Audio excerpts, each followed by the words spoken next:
and it's hard to believe that he is a sort of a successful politician. And I think people sometimes misjudge him because they mistake that reserve for passivity. And that's not at all the case. He is not at all passive. He's very tough underneath, very driven, and knows exactly what he wants and goes after it. There was a reporter in Washington when I was there who wrote that he thought that Don was the least egotistical person in Washington, and I don't think that really is quite right. Don had a very strong ego, has a very strong ego, but he doesn't feel the need to parade it around like so many of our politicians. And then also, I think, as you know, Don and Arvon had this wonderful relationship, over 65 years of marriage, very loving, supportive relationship. And I think, again, people that don't know them knew about Arvon's expansive personality, Don's reserved, Don's quiet, and they said, well, could she sort of be the power behind the throne? Not at all. They had very clear, separate identities. They had very definite ideas about politics and candidates. They shared a progressive ideology, but they often clashed on lots and lots of issues. And there was a time when Don was mayor, and he said very publicly that Arvon was angry with him again.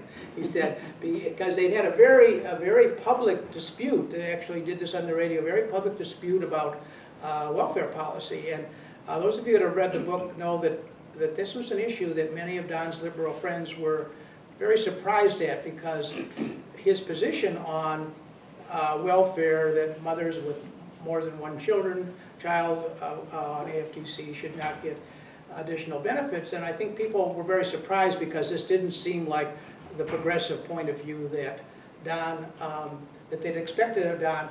But Don very much marched to his own drummer. He had very clear ideas about how he wanted to proceed, and he really put his own path together. He was not content to basically follow what might be considered conventional Hubert Humphrey progressive ideology. And I think because he was very thoughtful, very smart, he really thought about these issues a lot, and he didn't let his ideology control his outlook on the world. And so I think that this inner strength, this inner drive was really very interesting, and obviously when you see him, you would not have expected that. And he and Arvon often disagreed about his political career. In fact, when he first decided to run for public office in 1954, he was just a young attorney, low 30s, 3 children under the age of 5 at home. Arvon thought, well, maybe this was not the best time for him to run for office.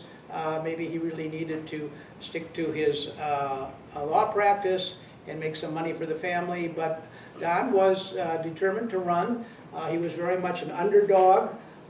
He defeated a very well-entrenched state legislator, served 8 years in the state senate.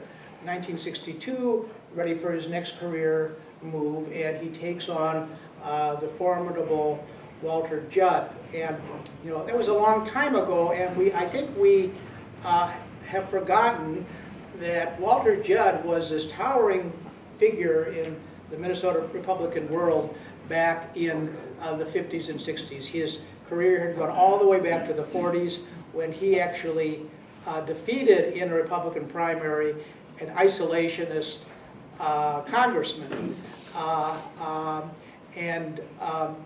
So Judd was Mr. Republican. He delivered the keynote speech at the 1960 Republican convention. Judd was being mentioned as a possible running mate for Richard Nixon in 1960, and everybody assumed that Judd was unbeatable. And I think I've never gotten any real documentation of that. I think there was some sense that the Republicans were willing to create a new district, because 1962 was redistricting, create a new district that tilted much more to the DFL side than it had before, and people said, oh, well, it's Walter Judd, he'll have no trouble winning at all.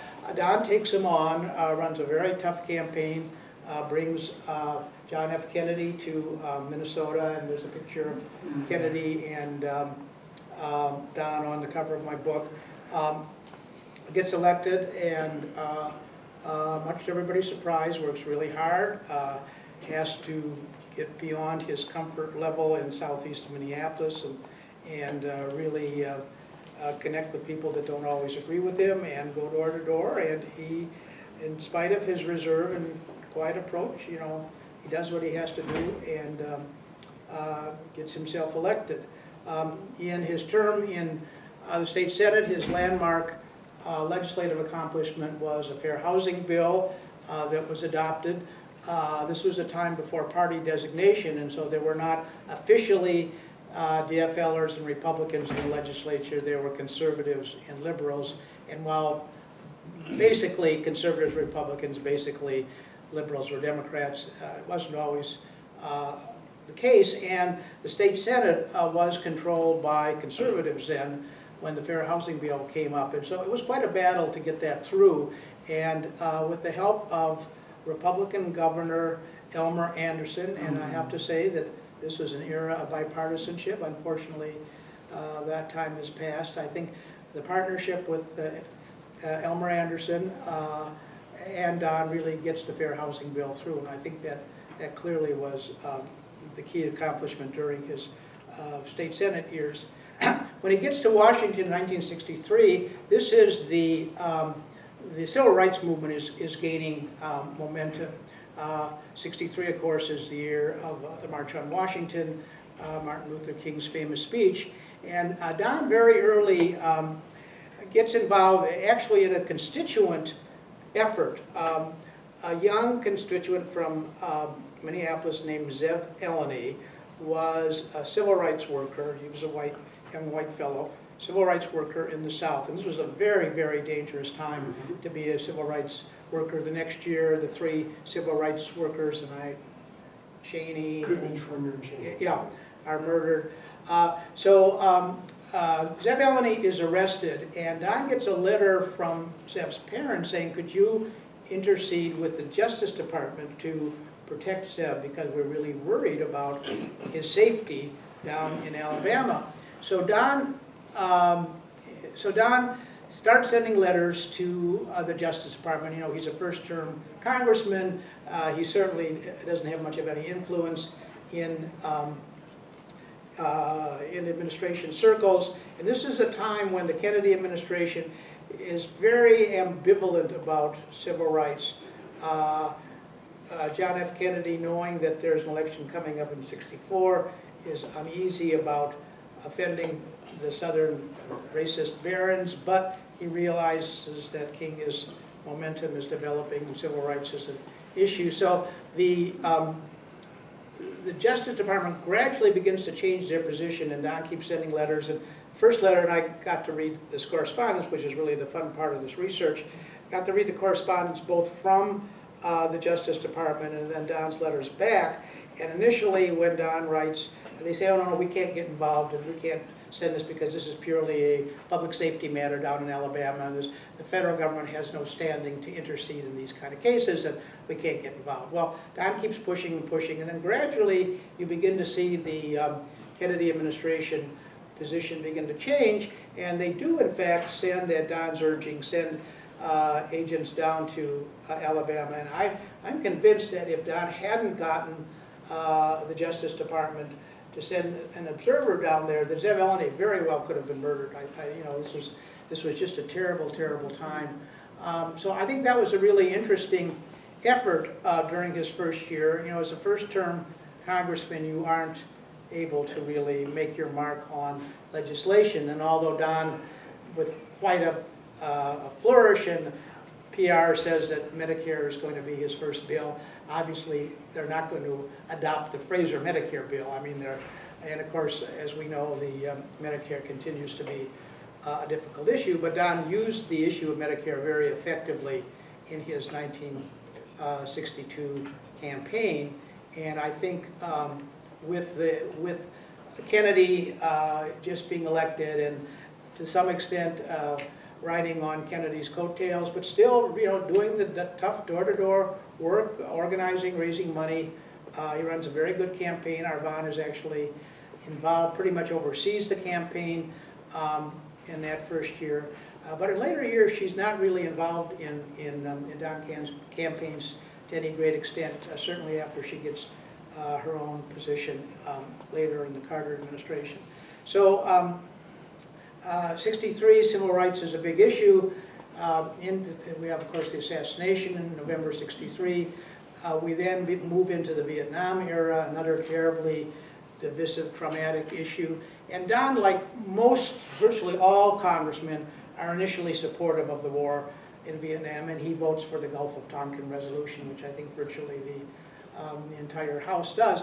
But very early, he realizes that the war is a mistake, that really it's not about containing communism, but it's really an internal dispute, a nationalist dispute within Vietnam. So he breaks with the administration policy on Vietnam very early. I think he's one of the first 11 to make a statement. And this is actually 65, the gang of 11 or something that make a statement against the war and actually have an amendment to deny Defense Department funds to support the war in Vietnam, which of course isn't going to pass. And back at that time, being against the war was a politically risky thing to do. Later on, anti-war effort would become mainstream, but 65 was the majority of people still supported the war. And Don actually does a survey, not very scientific, and the results come back showing that a majority of the 5th District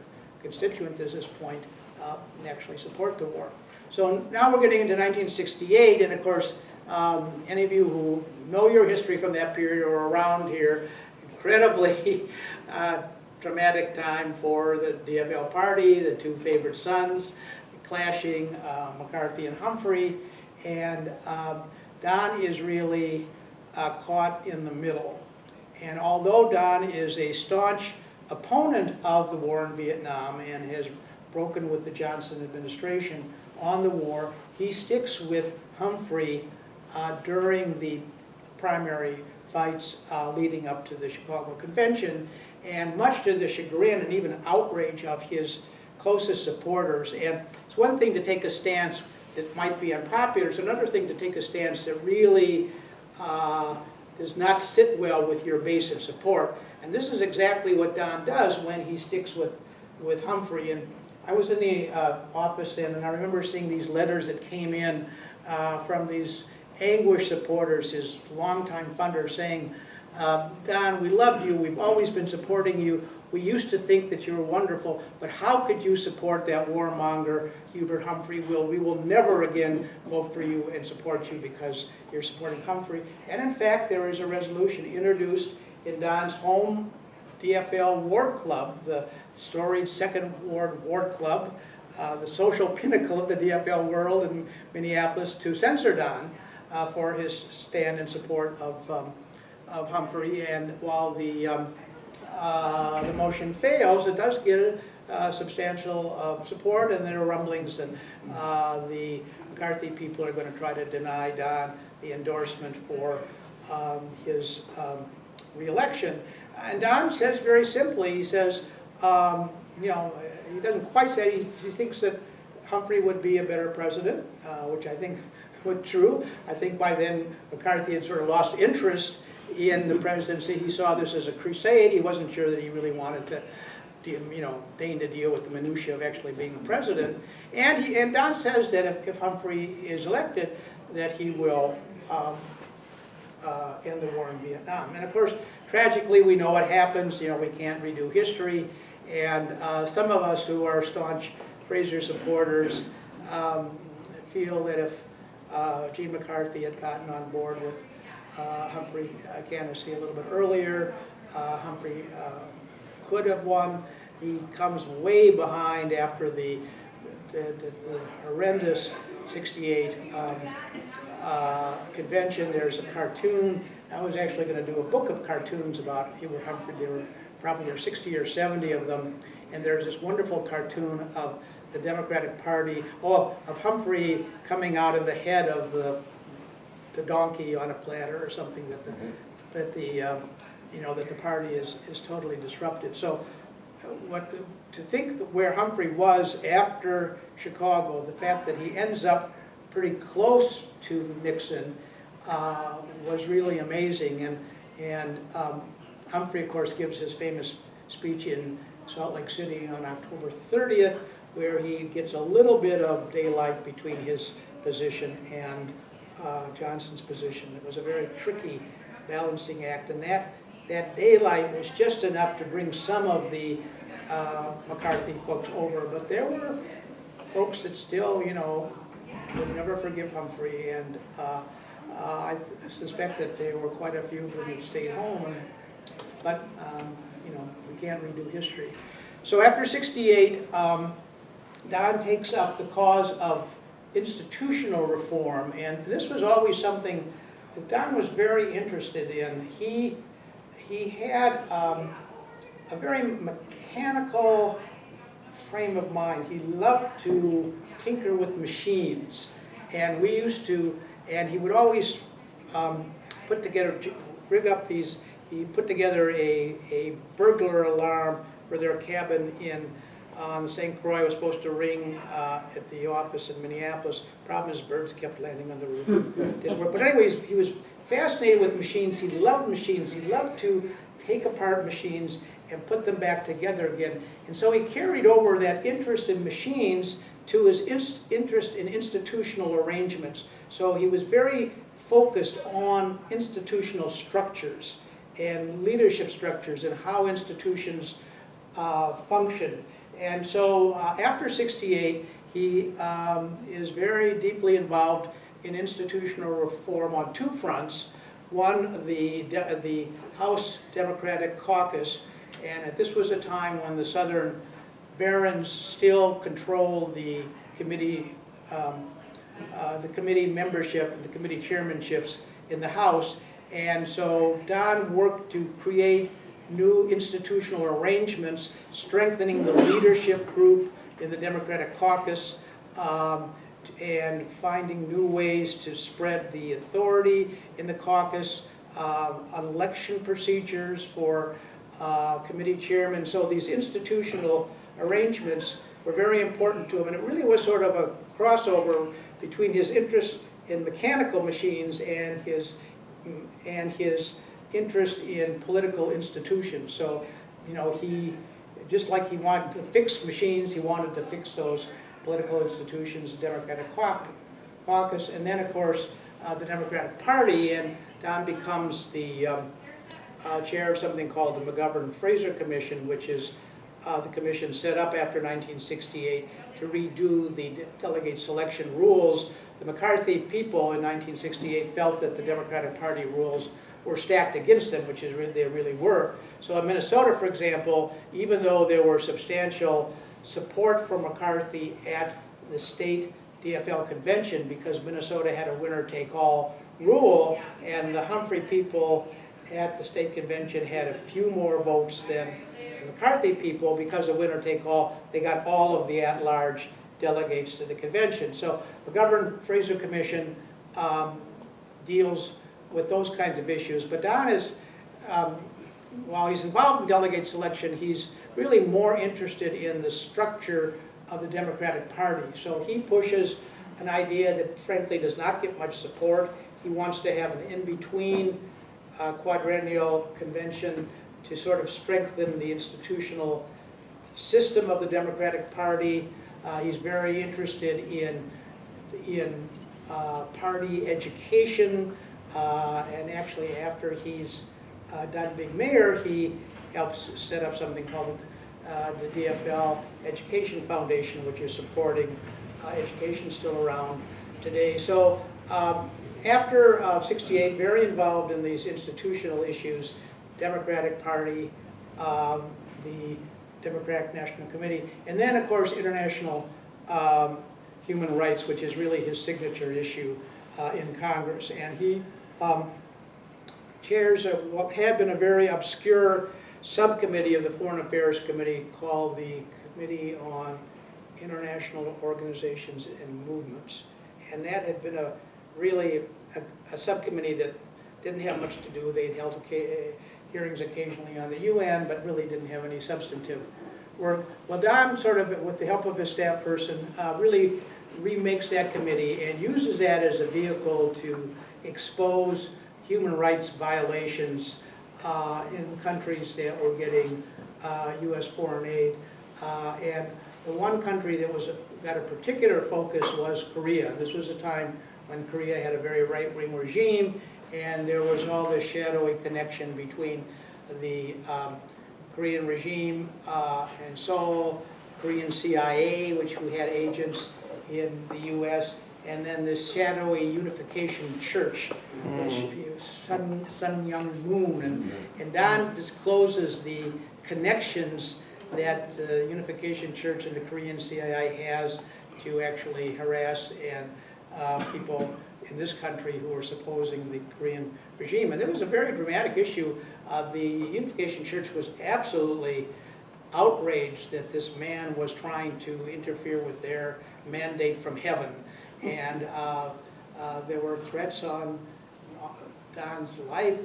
There was some indication that the Moonies might have set fire to his house in Washington, and this was a very dramatic period. And during the early years of the International Organization Committee, Gerald Ford was still president, and Henry Kissinger was Secretary of State, and Kissinger just thought that Fraser was, interfering with Kissinger's God-given right to run U.S. foreign policy and all this human rights stuff. This is realpolitik, and none of this human rights stuff made any difference. So Don had quite a few clashes with Kissinger, and finally gets Congress to adopt a law, which is still in place, requiring the State Department to issue annual reports on human rights conditions in countries getting U.S. foreign aid. And Kissinger very much resisted that effort, but Congress adopts it, and it does become law. And then when Jimmy Carter is elected in 1976, the Carter administration does take on the cause of international human rights that Don really pioneered. So I think, in looking back at Don's congressional years, it was really important. So now we're into 1978, and this is a real turning point for Don's career. By 1978, even though Don had done all these good things in the House, he was ready to move on. And I think he was really frustrated, maybe even a little bored with the House, hard to say that, but the role of an individual congressman is so narrow. Maybe after years and years and years, you can get to be chairman of a very specific committee. And I don't know how many of you have been following Betty McCollum's career, 4th District Congressman. And Betty's been in for, I think, at least 15, 16 years. And now finally, with the Democrats taking over, Betty will be the chairman of a very strategic subcommittee, the Appropriation Subcommittee that oversees the Interior Department. And so it took Betty 15 years to get to that position. Now she really is in a position of influence. Well, Don was the chair of this International Organization Subcommittee, and it had some impact on human rights, but he really didn't have an impact on the broader policy realm that he really wanted. And so he very, very much wanted to be a U.S. Senator. Problem is, of course, Minnesota only gets 2 senators, and those positions are filled. And so Don gets an opening when Humphrey dies in office in January of 1978. And as happened last year when there was somebody ended their term in office, the governor got to appoint what could be a caretaker for that Senate seat, but that person would only be in office until the election. So this was January of 1978. There would be a a federal election in November of 1978, so the person appointed would only serve for that time. So immediately, well, almost immediately, maybe at least a week or so after Humphrey dies, Don Fraser announces that he's going to run for the Senate. Problem is that Governor Rudy Perpich appoints Hubert's widow, Muriel, to that seat. And so Don has made his stand facing the fact that he may have to compete and challenge Humphrey's widow, great wave of sympathy, best known woman in Minnesota, but Don is willing to take that chance, and so people keep saying, well, what happens if Muriel, who is the caretaker, decides to run in November? What will you do then? He says, well, I don't think it'll get to that point, but he clearly had realized that, but he knew that if he was going to be a senator, he had to take the risk that Muriel might be out there. As it turns out, Muriel does say no, she's only going to serve until November, and she's done. But, of course, then, as we know, another character appears on the scene, the tough, mean, nasty, wealthy Bob Short, a little prejudice, and Bob Short, who was a longtime friend of Humphrey, says, no, I don't want this liberal guy to be senator, I want to be the senator.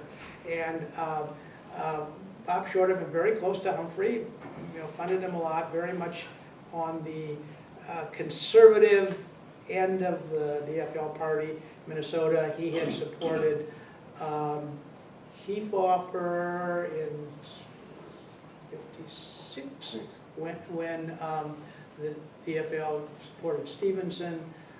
He had supported Karl Rovog when the DFL dumped Rovog and endorsed Sandy Key. So he was sort of not part of the, the liberal establishment. So Short runs a very nasty, bitter campaign. He aligns himself with two interest groups that are determined to block Fraser's ascent to the Senate. The anti-abortion Minnesota Concern for Life, still around. Don was pro-choice, and also the National Rifle Association. And both issues outstate Minnesota were good wedge issues for Short because he knew that that would peel off the more conservative, particularly rural Democrats, to his side. But it's really the third issue that really makes a big difference, and this is the Boundary Waters canoe area issue. And this was a really interesting issue. Don, who was a wilderness buff, but never had been, wilderness issues and environmental issues never really been at the top of his agenda, but Don agrees to be the chief sponsor of a bill in the House to provide wilderness protection for the Boundary Waters, much to the chagrin and anger of the then current congressman from that area, Jim Oberstar, who says, wait a minute, Don, don't stick your nose into my business. The Boundary Waters is in the 8th District. This is an 8th District issue. You guys from the city shouldn't be getting involved with that. But, the environmental people, the wilderness people say they need someone to carry the ball on wilderness protection. So Don signs on as the chief author, and I think many of us really sort of miscalculated. I wasn't in the middle of that issue, but I was sort of on the fringes of it, and I think we realized that wilderness protection, that Don was going to get a pushback from the vested interests, the resort owners, the loggers, maybe the miners, and we sort of calculated for that. But I think what we didn't realize was the fact that that the issue of wilderness protection really touched a raw nerve on so many northern Minnesota people, particularly the Iron Rangers, who lived just below the Boundary Waters. And they saw this issue not just as an environmental issue, they really saw it as a cultural issue. And fast forwarding to 2016, we've certainly seen that issue play out. These were, that the Iron Rangers were very staunch populists. They were battling the iron mine interests who had their boot on their neck. Well, now these environmentalists were the enemy as well, and these were these elitist people from the cities who were trying to tell them what to do. These are guys that worked hard all week, and if they wanted to run their motorboats in the boundary waters, to hell with those people down in the city, you know, stay down there and, you know, don't tell us what to do. So it was a very strong cultural issue, and this urban-rural split, which we hear about so much, you know, the blue-collar elite split, was very much in play, and there were very, very deep feelings. I have a cartoon in the book showing Don being tarred and feathered and walking down a fashion line, and people with Fraser stickers, their tires were slashed. I think Don was hung in effigy. It was a very, very bitter issue, and of course, Short supporting gun rights, opposing abortion, and opposing wilderness protection had a trifecta of issues that were very effective. But still, Don was very well known, had a huge base of support in the Twin Cities, and everybody was sure that he was going to beat Short. I mean, Short was this business guy. Everybody in Minneapolis loved Don Fraser. Of course, Don was going to run the primary. So a primary night, there's this great picture, the Truman 1948 picture. In midnight of election night, the Pioneer Press declares Don Fraser, so there's this headline saying, Don Fraser wins primary. Well, the next day there's a Bob Short smiling, holding up that headline because it wasn't meant to be. And I was with the Frasers that night, and we watched the reason at midnight, and somebody at the Pioneer Press staff should have been smarter about this. Because Don had such a big lead, they assumed that he was going to win. Well, the problem was that the results from northern Minnesota hadn't come in yet from the 8th district.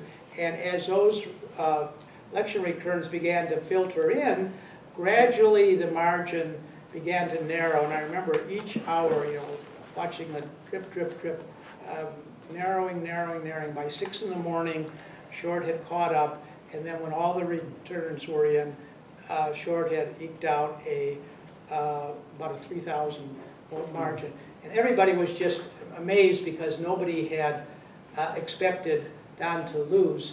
However, I was sort of skeptical. Some of us were, and there was a really interesting poll that was done that I do report on the book that indicated that Don was going to have some problems. And this was a poll done in the summer that said, you know, Short, Fraser, who do you like? And Fraser had, you know, 25 points above Short. Well, then there was another question saying, candidate A supports abortion rights, opposes gun control, and supports wilderness protection, and candidate B is on the other side of that issue. And when it was just A and B and no names, it was clear that it was that Don was in trouble on those issues. So even early on, I think some of the insiders realized that Don was in trouble. And my view, and I didn't say this directly, I think it was pretty clear that even if Don had won the primary in September, I think there's no way that he could have won the general election. And David Dernberger was elected then. Some of you may have read Dernberger's recent book, When Republicans Were Progressive. Interesting period. Many of us staunch DFLers voted for Dernberger. So anyway, Don is defeated. It just is a terrible psychological blow for him. I mean, you know, when you're defeated as a political candidate and all these people have rejected you as a person, psychologically it's really, really tough. And so Don was very depressed. And everybody thought, okay, he's defeated, but you know, Carter's president, Mondale's vice president. They're going to find a nice job for him in the administration, and they assume maybe he'll be appointed like Assistant Secretary of State or some position. So the weeks roll on, and there's no call doesn't come, and the rest of us are all getting nice jobs. I got a high-level political job myself, and Don's sitting there at home, and he's not. The call doesn't come. And it's beginning to get embarrassing for Mondale, because Mondale is vice president. Mondale and Fraser are very close friends, and why can't Mondale deliver for his good friend Don Fraser a job in the Carter administration? Well, the article does, the truth comes out in about March or April that the Carter administration White House and the State Department have both blackballed Fraser. And the politicals in the Carter administration don't want Fraser, and the higher-ups in the State Department don't want Fraser. And keep in mind, this is a Democratic administration, not Republican. Don, in his work on party reform, had offended the political folks, Hamilton Jordan and the political guys in the White House, who felt that Fraser was trying to undercut their prerogatives to sort of run the National Committee. And so they thought that Fraser was something of a loose cannon, and so they don't want him in the White House. And on the State Department side, there are many senior officials there who feel that Don had been attacking U.S. ambassadors who were supporting these repressive regimes, and so Don had difficulty with that. So Don does not get a job in the State Department. And finally, sort of as a sop, Mondale's able to find a quasi job for him as a member of the U.S. delegation to the UN General Assembly. It's really a nothing job, and Don says no. And by now, he has a new opportunity because on 2 days before the 1979 City DFL convention, the incumbent mayor, Al Hofstede, and just as a little note, I've just finished an article on Al Hofstede's career. I don't know how many of you remember him. Very interesting guy, so different in culture from Don. Grows up in this blue-collar, ethnic Northeast neighborhood, and very heavily Catholic. And so Al Hofstede's story is interesting, but anyway, that'll be out next year. So Hofstede, at the very last minute, decides he's not going to run for mayor, and so Don says he's going to run. Arvon is not at all enthusiastic about Don running for mayor, and she has a high-level job in the State Department, and she wants Don to go out and make money. She's still got a daughter in high school, and if it was up to her, she would say, no, don't go back to run. And I quote in the book, and it's in Arvon's book as well, that she gets a call on Friday afternoon from Don saying, well, Arvon, what do you think I should do? And Arvon hems and haws, and she says, well, it's up to you. And then Arvon's commentary was, that was not the answer he wanted from me. And she said, it was clear that when he called me, he'd already made up his mind to run, and he'd even checked the flights back to Minneapolis. And so at 10 o'clock that night, he flies into Minneapolis. His son picks him up at 2 o'clock at the airport, and he becomes mayor.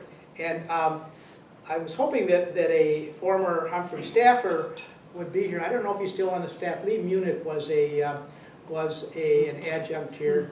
Lee ran our state and local policy program. So Lee Munich is Lee is retired, but Lee feels that he's the heir apparent for the Liberals, and he goes out to meet Don at the airport and tries to talk Don out of running for mayor, because if Don doesn't run, Lee says that he realizes that he will then get the Liberal support. And Don says, no, Lee, sorry, I'm going to run. And a lot of local politicals were very unhappy. Don elbows him aside. They kept saying, well, what is this guy, as I said, what is this guy coming from Washington? We're in line. Louis DeMars, who was a council president, he thought he should be the next mayor, and Don sort of sails in. And so there were a lot of rolling of eyes. But Don is really the conquering hero, and Don does get the endorsement, even though there's a fight. And then Don has a fight for the primary for mayor and for the general election. He runs against Charlie Stenvig again, name I remember.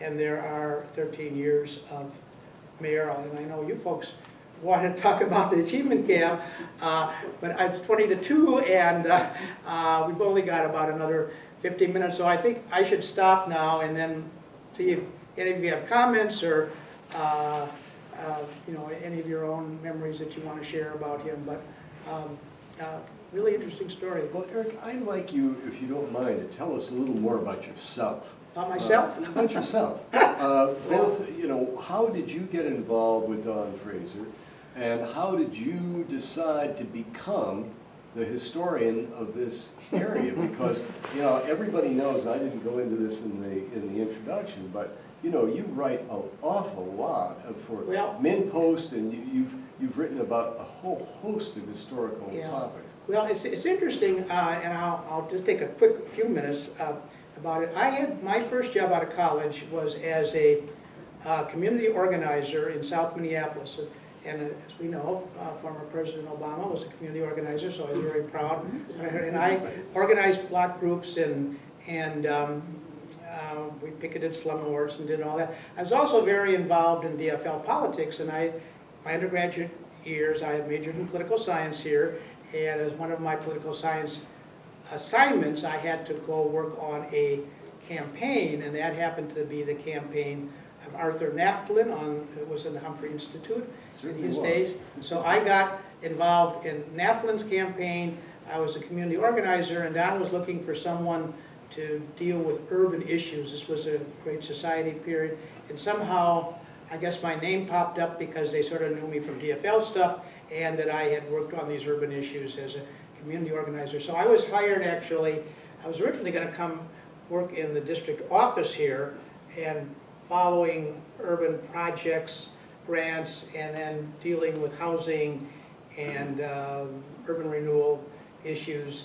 And so they brought me out to Washington, and then Ron and Don decided that I would stay and do the work for Washington. And then also, the press secretary left, a fellow named Mercer Cross, and somebody had to do news releases. And so I don't remember what was Ron or somebody, or Don said, well, Iric, you're going to do news releases. I said, news releases? I don't know anything about journalism. I've never had a journalism class. I've never written a news release before. He says, you'll learn how to do it. Just go ahead and write the news release. So I started writing news releases, and I followed the format, you know, Dr. Fraser announced today that University of Minnesota will get $3.2 million from the higher education bill. And then I started doing speech writing, and then I did some ghost writing for him, and then I started to do some of my own freelance work. And I will tell just quickly the story since you asked for it. So I had followed congressional reform as an issue, as one of the issues for Don. And so I decided I'd write an article about congressional reform in my own name, and Don said, that's just fine, yeah, you go ahead and write it. And so I write this article about congressional reform, and I didn't know anything about freelancing and the protocol and everything. I said, well, I'll send it out to the New Republic. You know, they'd probably never see it, never use it. So I sent it out to the New Republic, and I thought, the likelihood of New Republic using it, they're not going to use it. So maybe I'll send it to this other magazine called The Nation. So I sent it off to The Nation, and then I go back to Minneapolis, and all of a sudden I get a call from The Nation, from the New Republic, saying, yes, we want to publish your article. And it's the most wonderful thing that I've ever happened to me. I'm this novice writer. The New Republic is going to publish my article. My name's going to be on the cover. It's the most wonderful, wonderful thing that's ever happened to me. So I said, oops, but I better call The Nation and tell them they better send the article back. So I called The Nation, Kerry McWilliams, and I've got this letter from him hanging over my desk, and I talked to Mr. McWilliams, who's the editor, and I said, Mr. McWilliams, could you send back that article I sent you about congressional reform? And the voice in the editor said, what, send it back? We can't do that. And I said, what do you mean you can't do this? He says, we have a set in print running to run next week. I said, oh my God, you can't do that. This other magazine is going to run it. You can't run the same article. And he said, Mr. Nathanson, haven't you heard against the prohibition against multiple submissions? Don't you know that you're not supposed to do that? I said, I'm this young guy. I don't know about any of this kind of stuff. Please, please take mercy on me. And you know, my life would be ruined if literally the same week the same article appeared. And I'm absolutely, I'm just having a fit. And so McWilliams said, well, all right, I suppose we'll do it, but you'll be hearing from us. And I thought he was going to sue me or something. So I get this wonderful letter back from Carrie McWilliams saying, Dear Mr. Nathanson, when you sent your letter to the nation, little did we know that you had also sent it to the universe.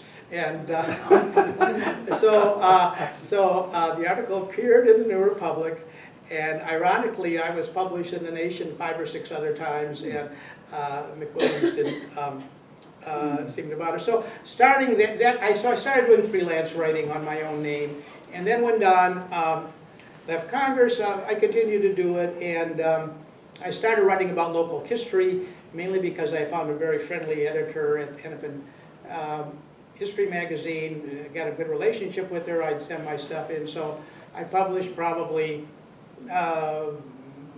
30 articles over the years with Hennepin history, and I kept saying, you know, somebody needs to pull Minneapolis history together, because in the 20th century there are all these really important things that have happened in the city, and I kept waiting for someone to do it, and I thought maybe Hy Berman, who some of you may know, would do it, and nobody was writing about it. I think the academic historians, you know, had very specific niche. The journalists really weren't working on it. So one morning I got up and I said, I guess nobody's going to do it, so I better do it. And I wrote it and sent it into the Minnesota Historical Society Press, and they published it. So that sort of got it started. And interestingly enough, I pitched the Fraser book to the Minnesota Historical Society Press, and they said, well, it's a nice idea, but we're not going to do it because we don't think we'd make enough money selling the book. So luckily I found another publisher, Snowden Press, that had published Arvon's biography, and so they published it. So that's sort of a long story on how I got into this. Well, I'm really glad I asked. That was terrific. Yeah. That was very helpful. So Don becomes mayor. Mm-hmm. And from where comes this passion for children and youth? Well, I think that Don thinks very carefully about the social issues, and once he is mayor now, he's dealing with this was a traumatic time for the city in the 80s, a lot of social pathology, to use a sociologist term. So he looks at looking at these issues that the city has out there: teen pregnancy, school dropout, the achievement gap. And so he thinks about, well, what is the remedy, what is a strategy that will deal with these problems? And I remember he has a conversation with one of his staff members, and this is about 13 years after he is in office, and he says, you know, if we had been able to deal with these children who are now 13, who are beginning to have all these problems, if we had been able to deal with them at birth, that we would have been able to overcome these problems. I have a feeling, and one of the reasons that I don't go into a lot of it is, it's a funny way to say this, I don't know if hubris is the right way, but I think Don, because he's so confident in his own positions, it's almost overreaching. He feels that he's going to be able to solve these problems because he's thought this through, and he's come up with the formula of how these broader social problems are going to be dealt with. Because I have to defer a little bit to John and Catherine here, but the impression I had was when we started doing all of these forums, and nobody was really seriously talking about the achievement gap when Don started this. And I just had the feeling that he felt if he just gave people access to good ideas and good things that were being done around the country, and we just made this available to people, things would change. You didn't have to get into the nitty-gritty of politics, you just had to get the good ideas out there. Well, you know, keep in mind though that when he's mayor, particularly his last half of his term, and I sort of chart how he thinks more specifically when he first comes to mayor, he's very imbued with workforce strategy. So there's something called a neighborhood employment network. He's very involved in. So employment strategies are going to be one way to deal with these social problems. So then he realizes that, no, that's too broad, we have to deal with children and youth problems, and even that's a little too broad, and we have to deal with the achievement gap. But when he's mayor, he really tries to refocus the municipal agenda on these social issues, and he gets a lot of pushback from his colleagues who say, wait a minute, you're overreaching. The city of Minneapolis is not going to be able to solve these problems on our own. But Don really begins to feel that this approach, this strategy is going to make the difference, and that he is going to be able to accomplish this as mayor. So I think it's more than just, spreading good information. I think he really, while he was mayor, felt that this was going to be his contribution, and he was going to, resolve or ameliorate these programs. And of course, I think unfortunately with the achievement gap, it's been such an intractable problem. And there's been some progress, and you need to keep working on it, but it hasn't been solved yet. And so the question is out there: did Don overreach in trying to take on a social agenda? And I think there's an answer to that. Yeah. So I just want to add in a few pieces. Mm-hmm. I'm Terry Barrero, and I was the manager at United Way from '84 to 2004. Mm-hmm. And we were partnering with the mayor's office to work on early childhood issues. And Jim Renier from Honeywell was pushing hard on that agenda for us and said, I won't run this planning committee unless the mayor joins me. So I think there were some pretty unusual influences on him picking up some of those kinds of issues. Early childhood being one of the strongest ones. Yeah. And then the other piece of that is that because he realized he was getting his push for the city can't do it, it's not their agenda. For children and youth, he was part of the group that formed the youth coordinating board and brought in all the other government. Yeah, and see, this was an example of his interest in institutional developments. Right, exactly. He thought by the structure this multi-agency structure would help deal with the issue. And of course, the same thing in the strong mayor issue that he was involved in. He looked at structural ways to deal with this issue of the power between the council and the mayor. So he sets up a city executive committee of the mayor, a new institutional arrangement. So the youth coordinating board was very much in line with his institutional development agenda. Yeah, interesting. So, no. Do you see any, well, I don't know if the right term to use here, but any new Don Frasers? The way he approached things, the way he thought about things, the way he structured problem solving, the energy, the certain ways of doing things. Do you see anybody around? Well, I think the dilemma is that I think the period of a quiet, soft-spoken, reserved, even somewhat diffident political figure, it's very difficult. I mean, look at several of our current mayors,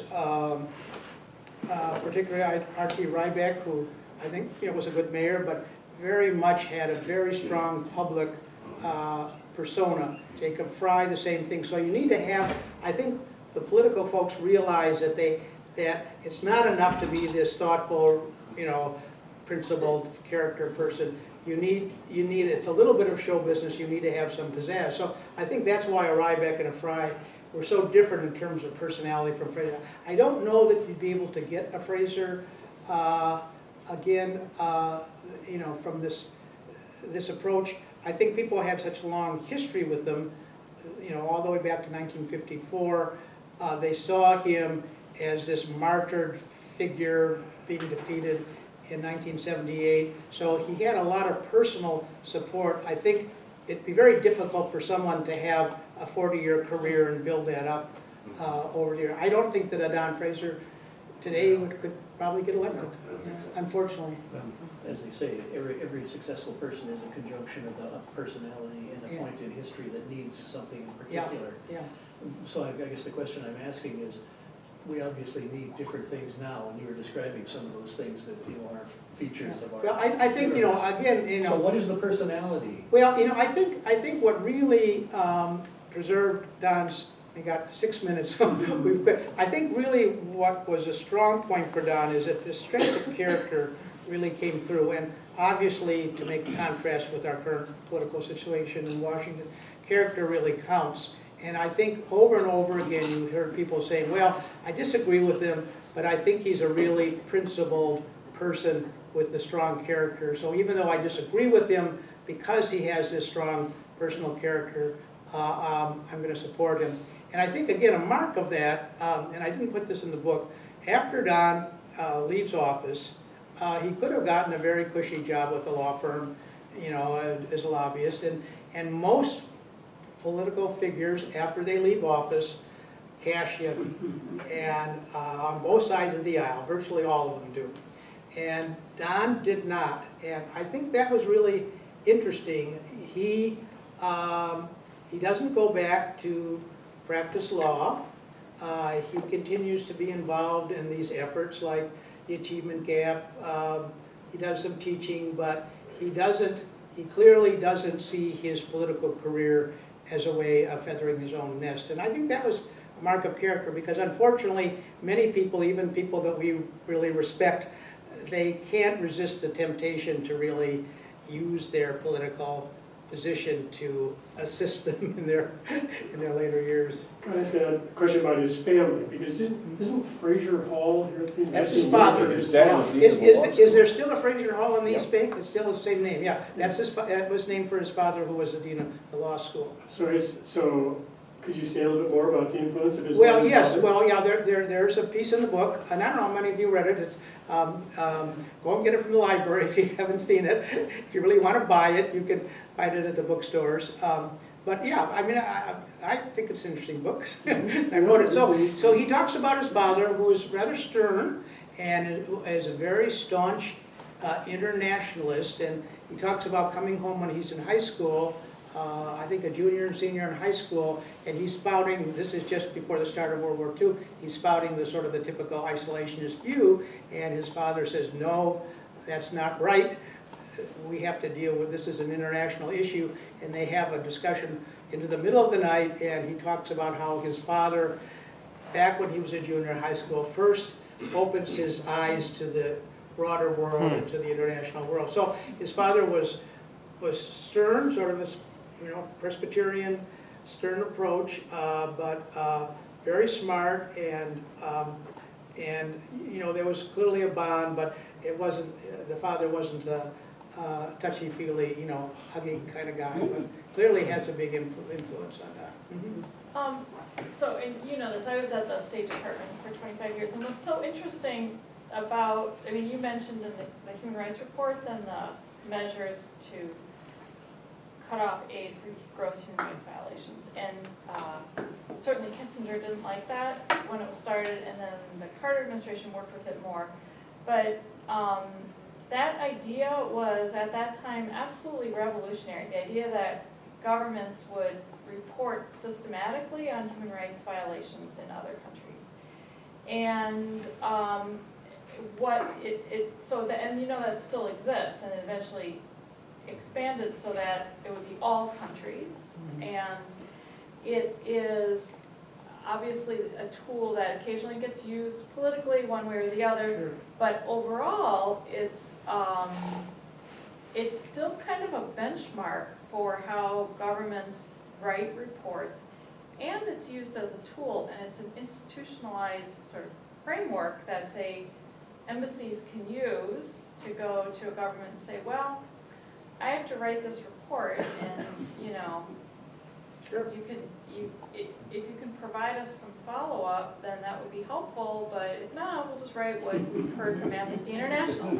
So it's actually it was a